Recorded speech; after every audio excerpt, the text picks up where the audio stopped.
Hi everybody, Matt Bisogno here again, and welcome to the fourth and final episode of the Winter Gold webinar series. In this series we've looked at how to get the best out of Geegeez Gold. We've covered setting up to succeed, the race cards, the reports, and today we're going to look at the tools. So far we've been looking at the way that Geegeez Gold provides answers to frequently asked questions, things like trainer form and horse profiling and so on. But in this video we're going to look at how you can ask your own questions and get material answers that you can then store and call upon in future. So we're going to cover the joy of a good tracker, we're going to cover draw and pace blue sky thinking, we'll cover the bet tracker, also known as know thyself and thy bets, and we'll look at the query tool where the really good stuff happens. So without further ado, let's get to it. We're going to be looking at the tools, as I've said, and so the first question to answer is, where do the tools live? And they live under the tools menu item here. You can see if I hover over this, we've got tracker, query tool, bet tracker, and the draw and pace analyzers. Let's start with the tracker. Now, pretty much any website worth its salt these days has a tracker, but ours is probably a little bit more feature rich than most. We enable you to track not just horses but also trainers, jockeys and sires, and of course you can store notes against your tracked horses and see them on the race card with the notes appended. So for instance, if I look at Coquelicot, one of the Geegeez horses, on the 22nd of November where she is entered, we can see that there is a gold star against her. I've not added any notes because I know very well about this particular horse. Likewise, I've not added any notes to Anthony Honeyball, who's the Geegeez sponsor, whose yard is sponsored by Geegeez, so we don't really need to add a comment there. I don't anyway. So once you've added content to your tracker, it will appear in this bottom section here. Under horses in the tabs here, so we've got trainers, jockeys and sires, or the runners thereof. So you can see that I'm tracking Far and American Pharaoh, a couple of flat stallions that I think are interesting at this time, potentially a little bit under the radar. And the jockeys that I track are the Geegeez jockeys, Geegeez sponsored Rex Dingle, David Probert, Ben Godfrey, Marco Gianni, and also Callum Rodriguez, who's away riding in Bahrain just at the moment. Okay, so that's that. So how do you add to the tracker? Well, you can search in here for, let's say, David Ellsworth, and you can see that there's a trainer and a jockey associated with that name. If I click on trainers, there's David's name, and I can just add him there, and he will appear in my list of trainers to follow. And any entries he has will appear, like Brancaster here, which incidentally is written by David Probert, in my trainers selections list. I don't actually want to follow David Ellsworth, good trainer though he is, so I'll remove him again. Each day, depending on how you set up, you can also get emails by adding your preferences. Do you want to know about horses, trainers, jockeys or sires, and do you want your information for the next day or for the next 5 days? And you can add that information in there and then you'll get an email when it's appropriate, when you've got tracked entities running. Now the trick of a good tracker is to make notes and to use these notes to guide you when a horse runs. So excuse me, the horses on my tracker list, I don't necessarily want to back them blindly. In fact, there are very few that I will back blindly, but I will. Let's have a look at Royal Pretender here, for instance. If I scroll down to him in my tracked horse list, you can see I've got a note here that says finished best of all on hurdling debut, and then I've put the distance and the going. Well capable of winning a maiden or novice hurdle under more testing conditions. So that was about 2.5 on good to soft. This horse is entered on the 20th over the same trip on soft ground, a slightly more testing track, I think. And so he might be interesting, but again, I perhaps would have liked to have seen a slightly longer trip for him, but I'll look at the race and I'll look at the betting, and I may back him based on that when the final declarations are down. But if the going dries out, or if it's a competitive race, he's not a strong fancy. And the point here is that you kind of need to exercise some judgment. And yes, you will miss winners by exercising that judgment, by not backing them all blindly, but you'll miss a heck of a lot more losers. And so on balance, this is the way I like to do it. The trainers they're basically uplifts for me. So these are trainers that I think are both good and slightly under the radar, and as a consequence of that, they're interesting to me. Likewise, well, the jockeys are obviously the Geegeez ones, so they're ones that I want to know what they're riding and when, and cheer them on essentially, rather than it being a punting tool particularly. But you can use these for markup. So trainers and jockeys that you think are better than the public currently perceives, and that's how I use the tracker. I think the difference between having a list of horses that you bet blindly and having a list of actors that are horses, trainers, jockeys and sires that you bet selectively based on the reason they're in your tracker in the first place and how closely the race conditions another day fit what you perceive to be optimal for that particular runner. That is the way to use a tracker. And if you use your tracker, I never was a tracker user, but since I've been using the tracker, which is probably three or 4 years now, I have found a lot of really good winners, and importantly, I've remembered to bet them because they were in my tracker. So I very much encourage you to have a look at this. And if you watch a horse race, regardless of whether it's the horse you bet or not, if you see something that catches your eye, and with eye catchers, do be careful not to, when they're very obvious, everybody else knows they're an eye catcher as well. So you've got to spot something, maybe a bit of trouble in running or whatever, that other people have not. This example of Royal Pretender, he was a pretty obvious eye catcher, I'd say.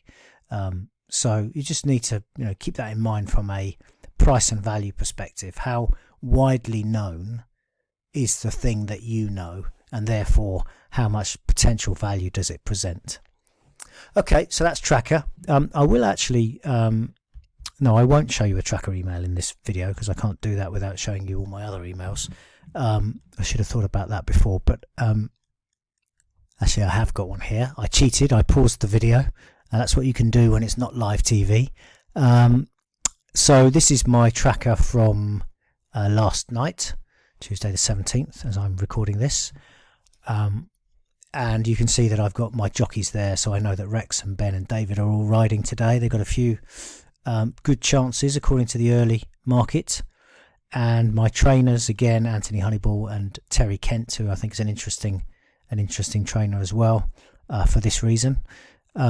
Also are flagged to me there, and there's a couple of Fars running tonight at Kempton, which I shall be watching with interest.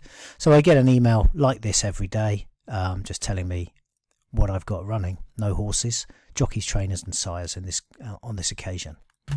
Okay, that's tracker. Do use it. I think any of the tools that you use will give you personal information, personal uplifts, personal value that isn't available to everybody else, and as a consequence of that, it will help your betting. So that's tracker. What's next on the list? Draw and pace. I don't want to spend too much time looking at draw and pace because we have covered that in previous videos within the tabbing functionality, but I will just touch on it because I think a time like now is quite interesting from a draw perspective, because we've got a situation where the flat turf season is finished, and so if you are a fan of the flat, you've got a bit of time to think about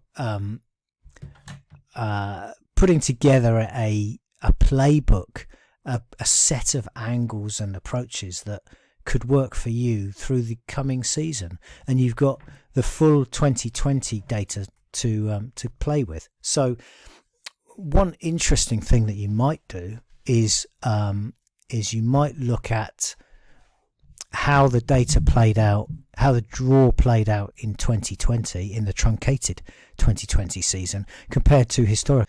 So if we look at Chester sprints, 5 to 6 furlongs,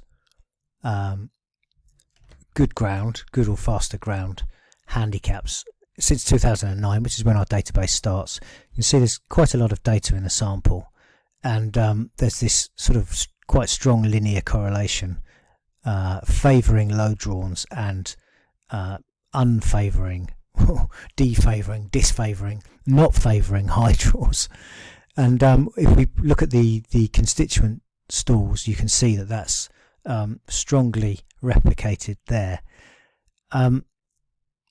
Also in the draw pace heat map, we can see that a lead run style is actually probably more of an advantage than a low draw, although those that raced prominently from an inside draw have fared better than those who led from a wider draw. But there's this classic northeast pointing arrow of low draws and lead run style being favoured in green, and the converse southwestern pointing arrow of held up run styles and high draws.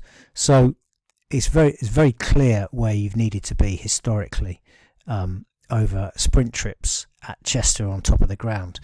But does that still hold true in the recent past? So let's have a look at the last couple of years, for instance, where we've only had 10 races, but from those 10 races we've actually had 3 winners from wide drawn stalls, and whilst that's still not as good as inside, they're definitely not as unfavoured as has historically been the case. And in 2020, where there haven't been many races in fairness, you can see there's of the two races, actually one of them was won by a high drawn horse. Now the material thing to note there, which is why it's always good to check the data, is that at some point, I think in late 2018 or in 2019, Chester Racecourse introduced a cutaway into the straight. So what that means is that historically horses that were behind the leaders either had to go very wide or would suffer a difficult passage in the straight. But now with the cutaway, the horses fan out a lot more, and it's a lot fairer to those further back than in the lead. So the advantage is still clearly to inside drawn horses, but it's less of an advantage than it has historically been. And as punters, we need to be aware of things like this because they are significantly material very often. So the Draw Analyzer is a tool that's well worth playing around with, and in between seasons is a great time to do that. Likewise, the Pace Analyzer, although it does have more all year round utility. So for example, today is a race day at Hexham. So if we select Hexham from the course and then you select it, it will display the appropriate race codes. I'm going to look at chase races between 2 and 3 miles and any ground, 8+ runners, handicaps only, although we can see that all has quite a similar profile. But what I wanted to show you here, this is a carefully chosen example. Hexham has, certainly in its chase races, has quite a strong front running bias, as you can see, under these conditions historically since 2009. Those that led have won nearly a quarter, well, more than a quarter of the time, which is better than 2.5 times as often as other run styles, which is what this IV impact value number of 2.65 means.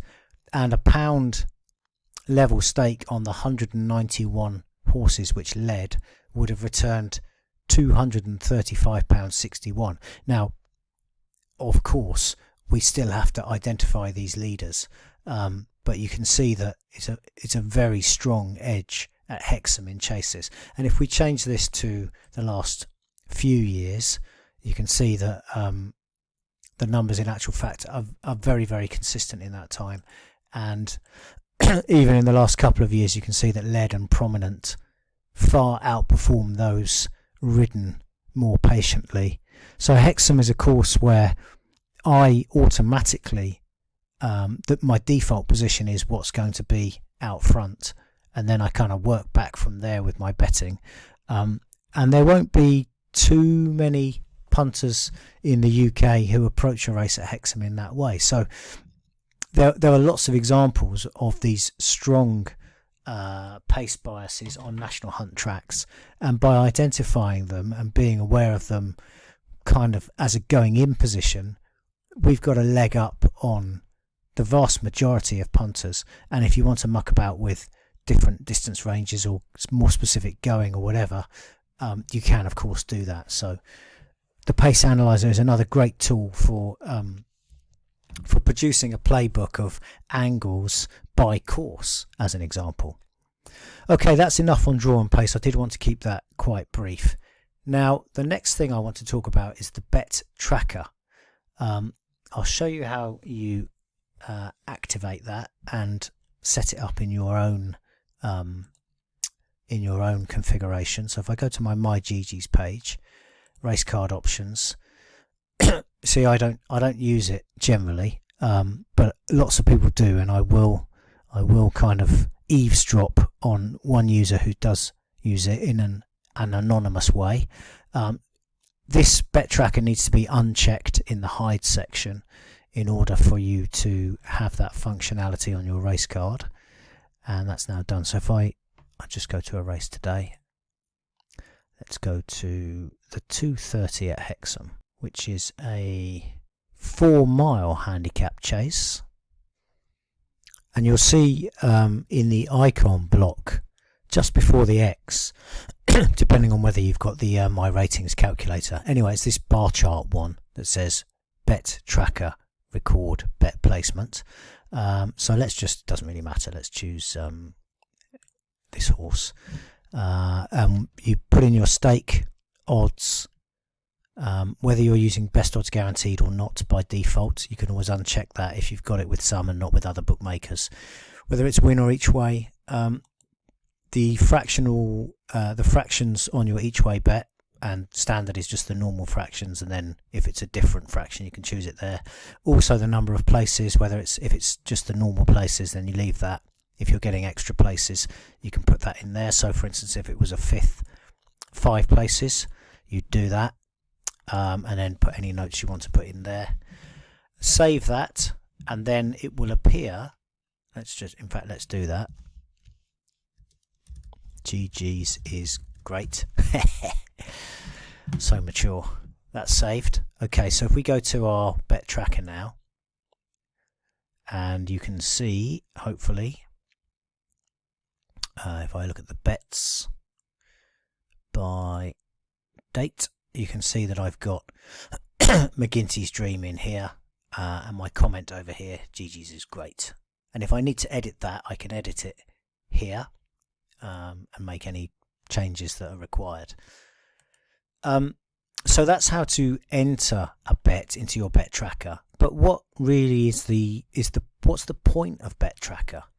Well, anonymously, I have a user's bet tracker account here, and the point of it is that you can drill down onto what you've been doing with your betting. So this is a summary by date of this user's betting, but let's say we wanted to know how he'd got on, or how I'd got on. Let's just say it's me. How I'd got on by race type, and we can sort this here, and we can sort it by, this is sorted by strike rate, and you can see that 2 out of 3 is not really material. But if you look at chase races, this this user's got a 25% strike rate in chase races, and has done very well in terms of return on investment percent. Conversely, the user has a 0% strike rate in flat races for some reason in this small sample size, but all of hurdle, all weather, chase are healthy sample size, healthy strike rates. We can look at handicap or non-handicap, and we can see that in non-handicaps, handicap no, the strike rate is higher, and the ROI is lower. And we can look by race class, from lowest class to highest class. You can see that it's not really much to say there. We could say, right, only show me races of 3 miles plus, and update that. None, interestingly. Okay, let's just put that to 4.5 just in case. No, it is none. Okay, so we can reset that to any, update, and we can look by field size. And what do we learn there? Nothing particularly, but I hope you can see that it's quite easy to kind of work through your betting history and look for patterns, positive and negative patterns. So Monday looks doesn't look a good day for this particular user, and I've always found Mondays, unless there's a low grade profile horse, I've always found Mondays to be quite tricky. Conversely, the user does very well on Friday, Saturday and Sunday when the better class racing is, so that's quite interesting. By course, anything of note there? Let's do it by number of bets. A very good record at Cheltenham, well done. Nothing really particularly of note there, but you can see how with your own betting you'd be able to drill down into various things.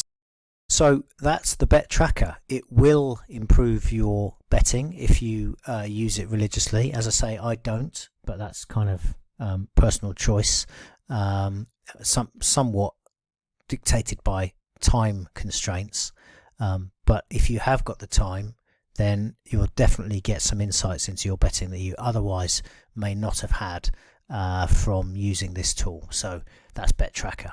Okay, now it's time to get to the meat of today's session, really, which is the query tool. We'll start by looking at kind of how it's laid out and how it works, and then we'll go into some detail with some examples. So let's go over to query tool now. Okay, so first things first, how does query tool work? Well, when you select the query tool menu item, you'll arrive at this screen here, which on the face of it might be a little bit confusing, but actually everything is hopefully laid out quite commonsensically, if that's a word or 2 words. We've got these what we call accordions on the left hand side.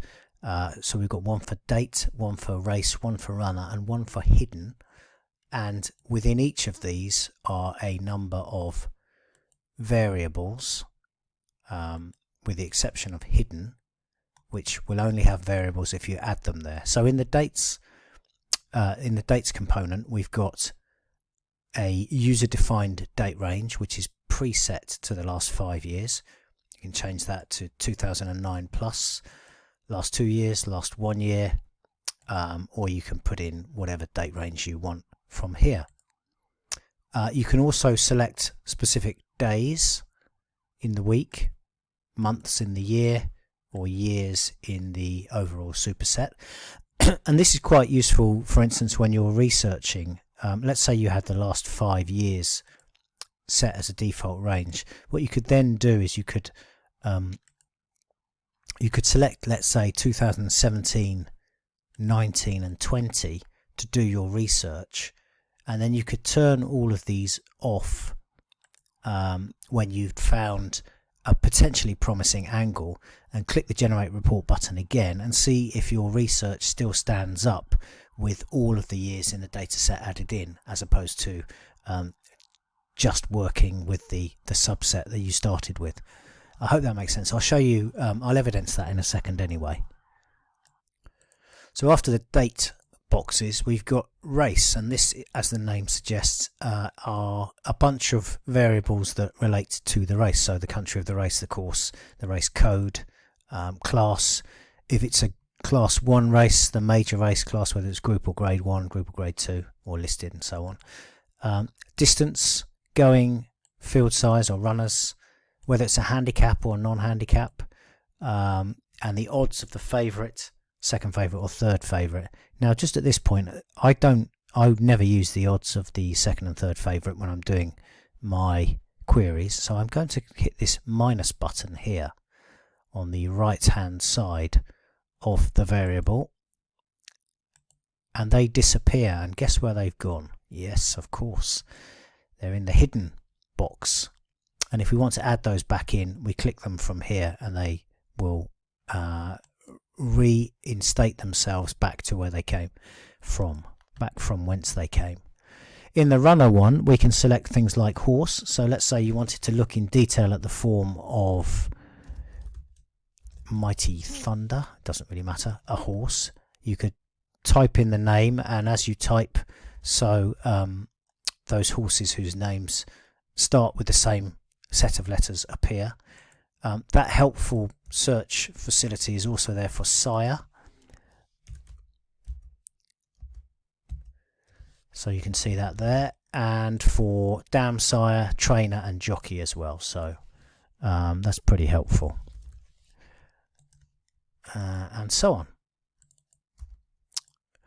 on. We've got jockey claim, age, gender, so the sex of the horse, the odds of the horse, the odds rank, i.e. first is favourite, second is second favourite, and so on.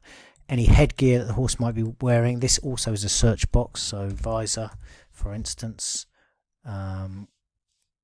We type that, and then those are the different permutations of headgear, including a visor, which can be selected. And this is the total set of permutations. The card weight, which is the weight on the race card.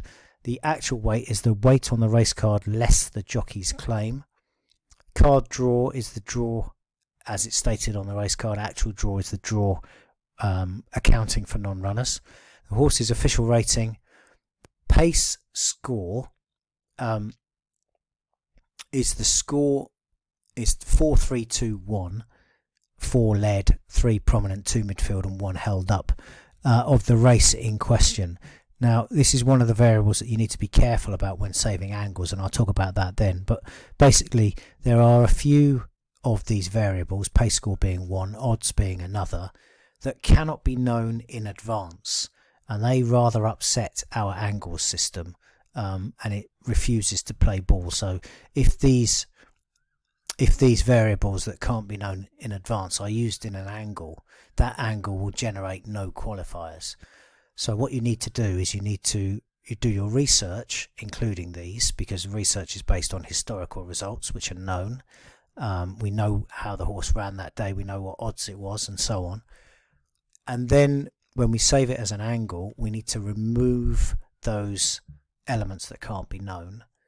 Maybe just put a note in the angled name. But as I say, I'll talk about that in a second.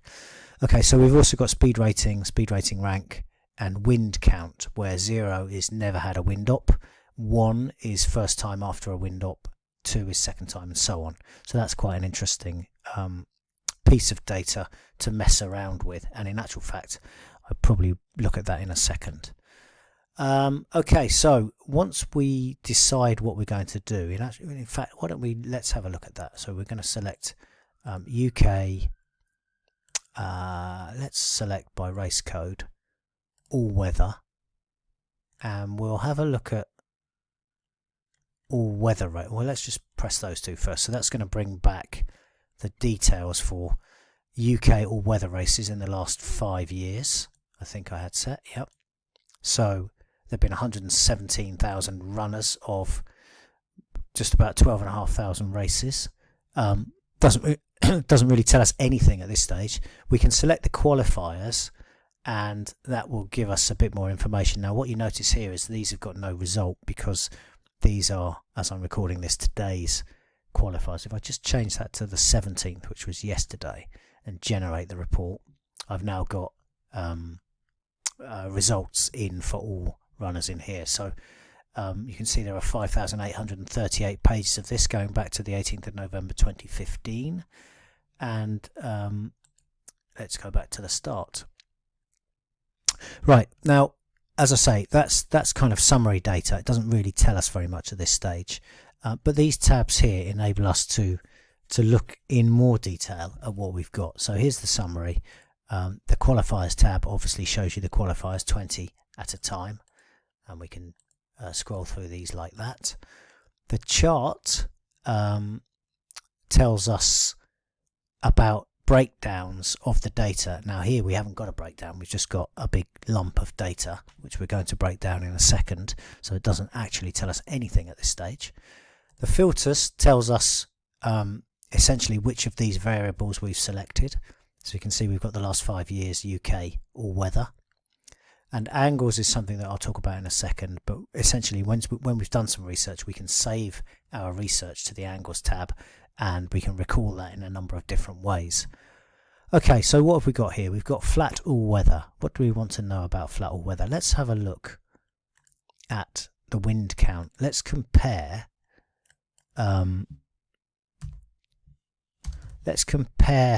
performance. Well, first of all, let's just select wind count from 0 to 3. So this is from 0, hasn't had a wind up, to 3, which would be the third run after a wind up. And we can see that that's still a big number, because most horses, particularly on the flat, actually haven't had a wind up. And also, actually, materially, wind ups were only declared in the last couple of years. So I might as well change that to the last 2 years. There we go. Right. 45,000 runs, that's a bit more manageable. Okay, so we have got flat all-weather races with horses who have either not had a wind up or having a maximum of their third run with a wind up in the last 2 years. Now what I'm going to do now is I'm going to introduce these radio buttons on the left hand side, and what we can do here is if we select a radio button, in this case wind count, it's going to break down. So this is the group by button. It's going to group this summary data by wind count. So let's just hit the generate button here, and you can see that we've now actually got a breakdown of the data. Down at the bottom we've still got our summary row, but above that we've got the different breakdown of not had a wind up, which is almost all of them, and then first run, second run and third run after a wind up. And as you would expect, there's a diminishing number of runs, because you can't have a second run after a wind up if you haven't had a first run after a wind up, and you can't have a third if you haven't had a second, and so on. So what do we know about this? Well, we can say that those that didn't have a wind up win more often, and quite significantly more often, and place more often than those that have. And we can also say that those having their second or third run after a wind up perform better than their first run after a wind up. Now that's quite interesting, and perhaps it's something to examine in more detail. So if I change the parameters in the wind count to go from 1 to 6, we'll get rid of this 0 box, and we'll just be dealing with these 455 diminishing number. And what we'll be able to see is how a winning chance is impacted by number of runs after a wind up. So I'll hit the generate report button here, and we see what I think is very interesting data. And I've seen this with tongue tie before. I've seen this against different race codes as well. Why don't we look at the chart for this, because I think that's going to be material. So this is displayed by win percent. I'll just put it on a line chart, so you can change the visual as well. You can change the value that the data is displayed by, and you can change the order as well. So in this case I've got a line chart displaying win percent ordered by the group, which is wind count. So we can see that the win percent of all weather horses having their first start after a wind op, 7%, just about win percent. Second start off a wind op, 8.7. Third start off a wind op, 9.2 or 9.3. Fourth start off a wind op, 11%. Fifth start off a wind op, 13.5%. And then thereafter we start to see a diminution. I'm not sure if that will be as consistent as the up line. We'll just have a look at that actually. You can see it's not as consistent, but we're getting smaller sample sizes here. Just put that on the place percent. And we can see that this line actually of improvement, of place improvement, is fairly linear all the way up to what's that, 8th start off a wind op. Now I think the first 5 are the most material, and I think one of the key things is that the media has this fixation with first start after a wind op, and what we need to remember, particularly in this example, is that the zero. Let's put the zeros back in, because that's really our control to this experiment. 0 is hasn't had a wind op, and we can, if you remember, we've got what's happened here. Okay, so we can see that the control, if you like, hasn't had a wind op, has a wind strike rate, a wind percent of 10.36%. And then after a wind op, first run, not so good. Second run, 8.7%, still not as good as hasn't had a wind op. Third run, 9.3, still not as good as hasn't had a wind op.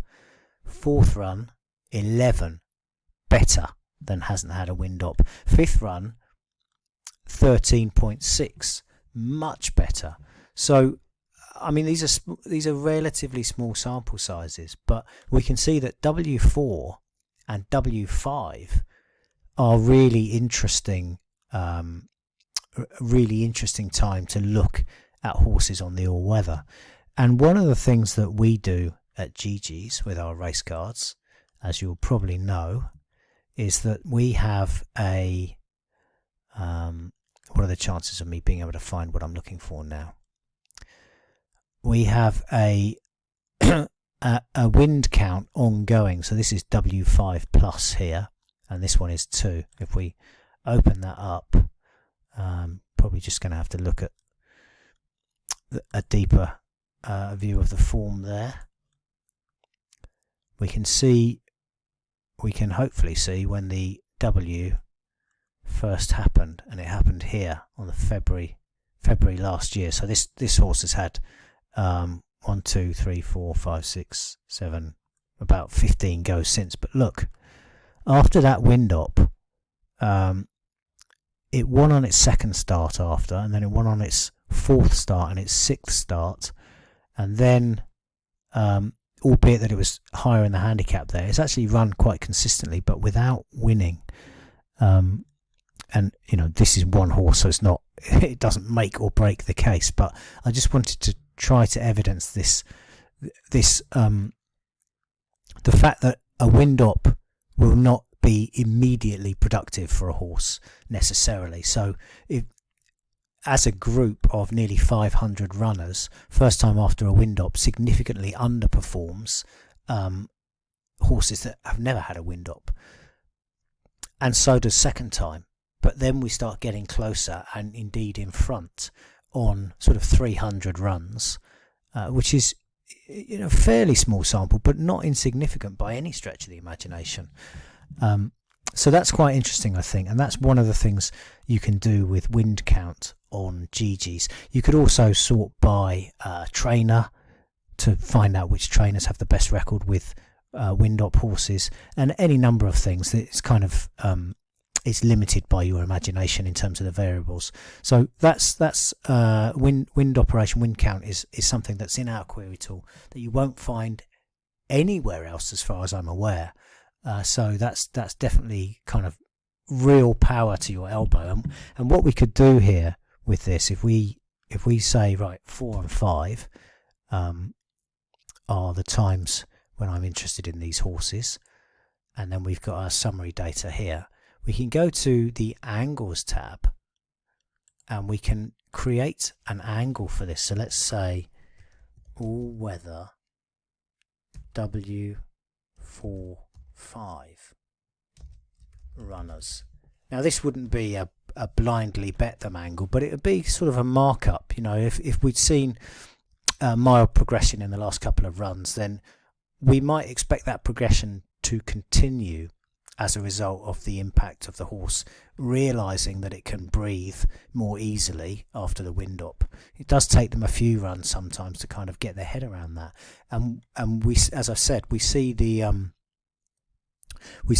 this same chart line, ascendant chart line with tongue ties, which tongue tie, if you think about it, is trying to move the tongue out of the way in order to get more air into the horse's airway. So it's actually doing the same job as the medical intervention, surgical intervention, and it has the same outcome. Now there is one slight difference in that a tongue tie can be removed, whereas a wind operation cannot be removed. So they're not exactly the same, but the data does point in the same direction.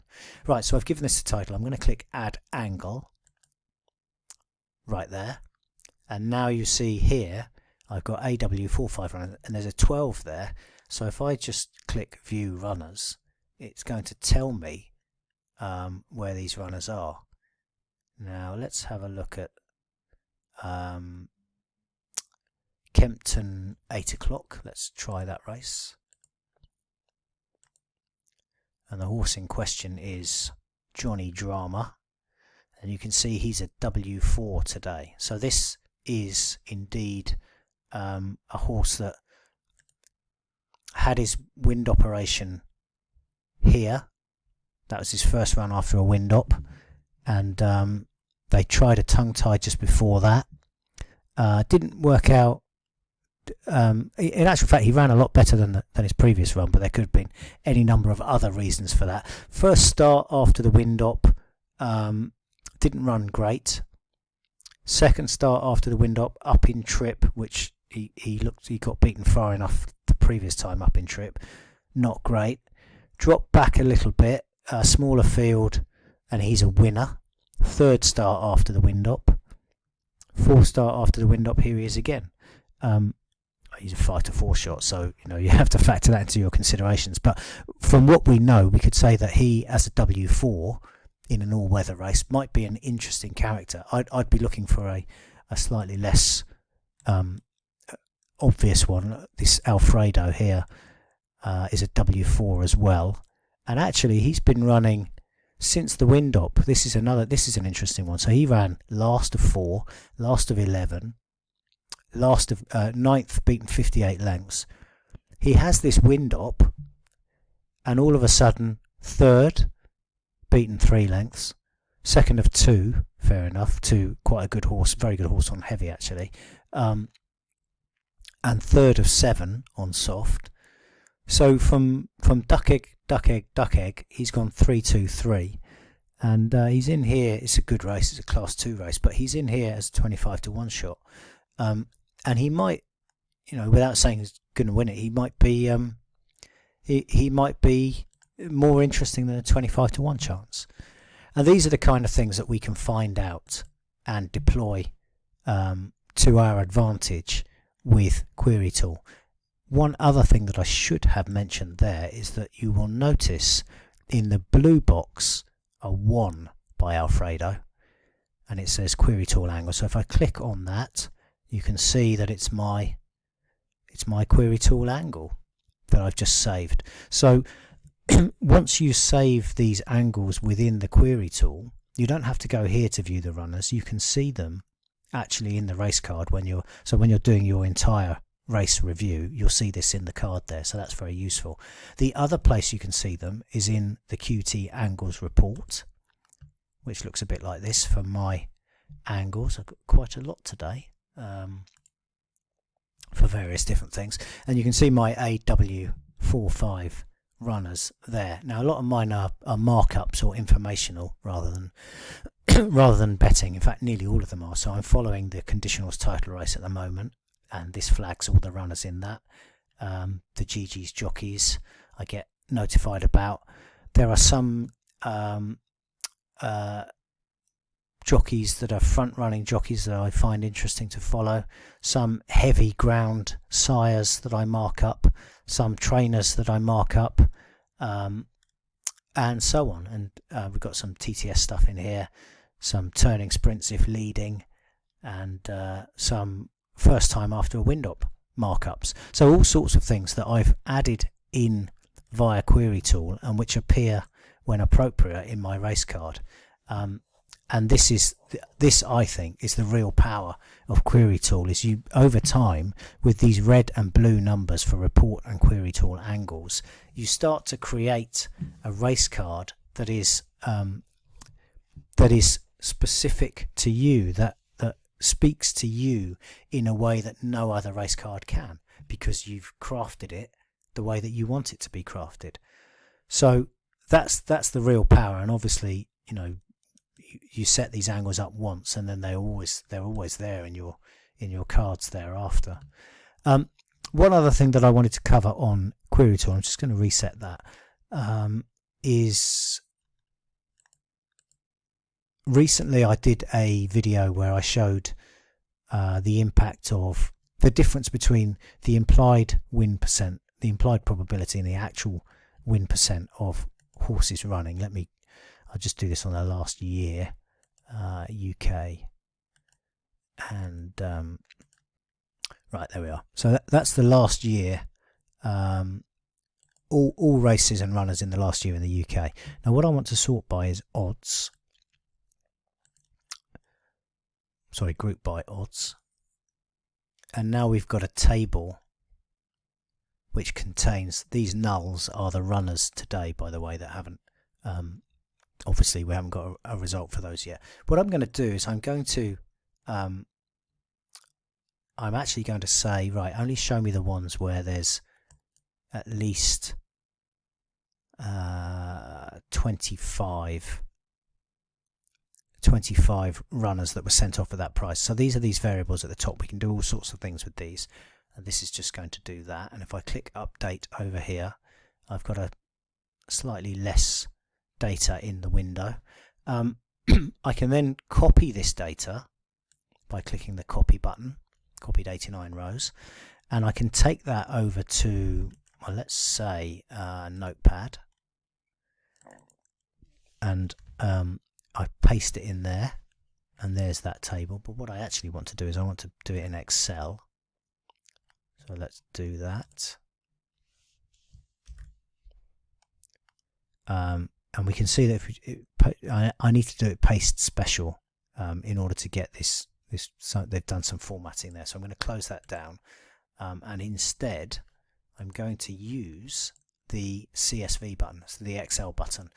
Now this will create a file that you can see down here, and if I open that up, that's going to get this data into Excel in the format that I want. Right, so what I can now do is, well, anything I want to really.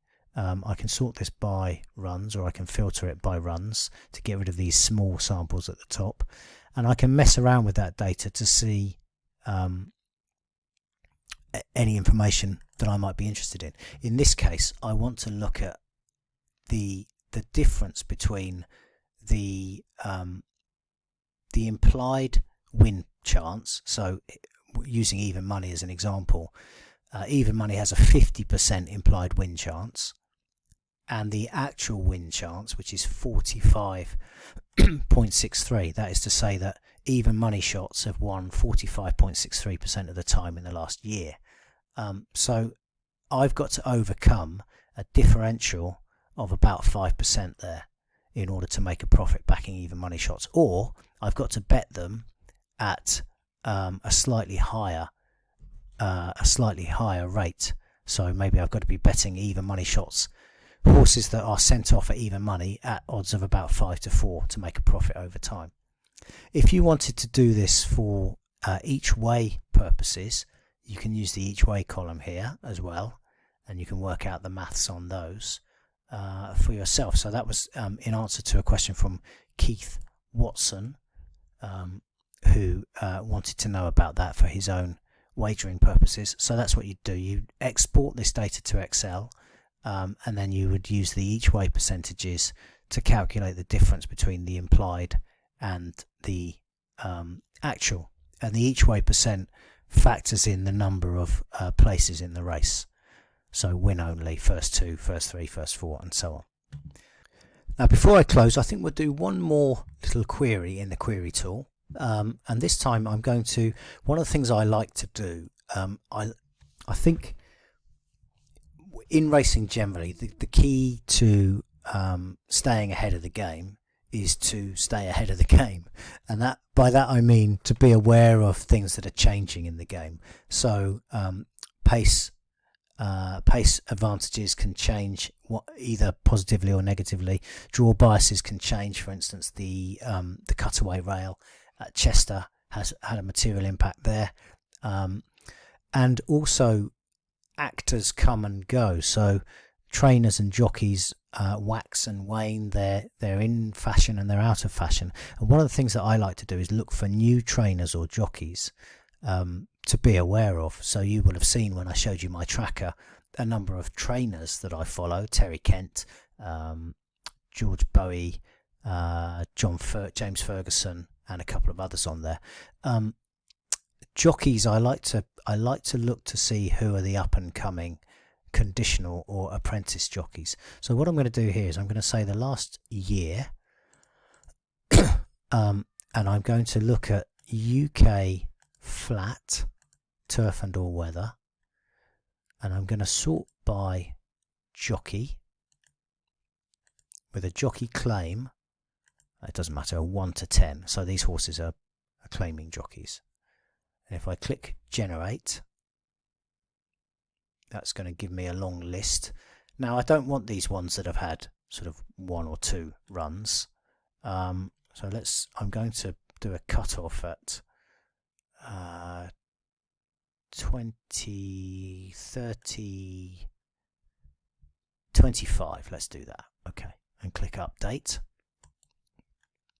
And what I'm looking for, I'm probably going to look at each way percentages and sort high to low. And I'm kind of looking for new names, so some of these have been around a while. Tyler Hansen might be an interesting one. Sorry, Tor Hammer Hansen, Tyler Hurd, and Finley Marsh. Let's have a look at those. So if we add Tyler and Finley on here, and Marco, why not? Geegeez sponsored jockey Marco Gianni. We can now look at these guys in more detail. If you click on their actual name, it opens up the full form for them, and then obviously in full form you can do all sorts of other filtering. So you can sort by train. If we put it on wins, just only show me wins, and then sort by trainer, you can see that Hansen is linked to the Richard Hannon stable, and most of his wins come for him. We can also see that he's been going for quite a while. He's been going since April 2018, so he's not as unexposed as I would like in this setup. So let's just get rid of these again and see if we can find somebody who's a bit newer to the party. I don't know about this El Catton actually, so let's have a look at him or her. Another with Hannon by the look of it, wins only, and we can see that he does look like been around a while. I had a winner in 2017, but mostly a few last year, and then in the 3 in the last couple of months. So he might be an interesting rider to look into in a bit more detail.